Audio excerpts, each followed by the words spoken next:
this is where I want to jump off for a minute and talk about one of the absolute stupidest legal doctrines that I know of that exists in the area of personal injury.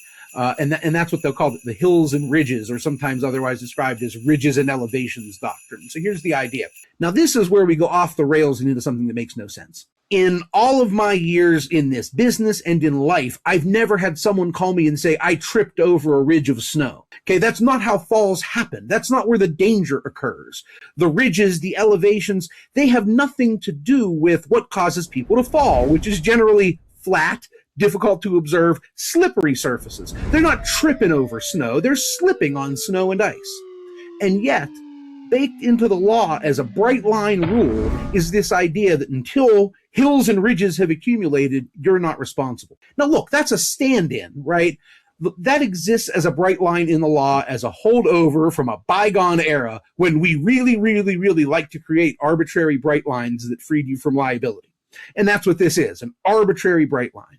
And it's a stand-in for time, right? It's not that the hills or the elevations are particularly dangerous, but it allows us to have a time frame that says, okay, if you've left your ice or snow sit this long, now you've not done your job as a property owner and it's become dangerous. Well, I understand thinking about time, but if you're going to make up an arbitrary bright line, just make up a time, right? Don't make ridges and elevations be a stand-in for time when the amount of time it takes for hills or ridges or elevations to accumulate or melt or whatever could be radically different one situation to the next.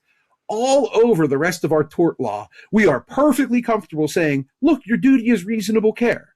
And we'll let a jury decide what's reasonable. That's what we should be doing with slip and falls on ice and snow too. Look, how long is it reasonable to leave my yard or my driveway or my sidewalk or my stairs untreated? And that may change based on circumstances. That may change based on whether I've got a party coming tonight or whether I just called the pizza guy and I know he's coming in half an hour. To me, the idea that before you can sue a landowner for slipping and falling on ice or snow, you theoretically have to go through this weird, arbitrary judicial hoop of let's examine the property and see if there's ridges and elevations in the snow. It makes no sense at all.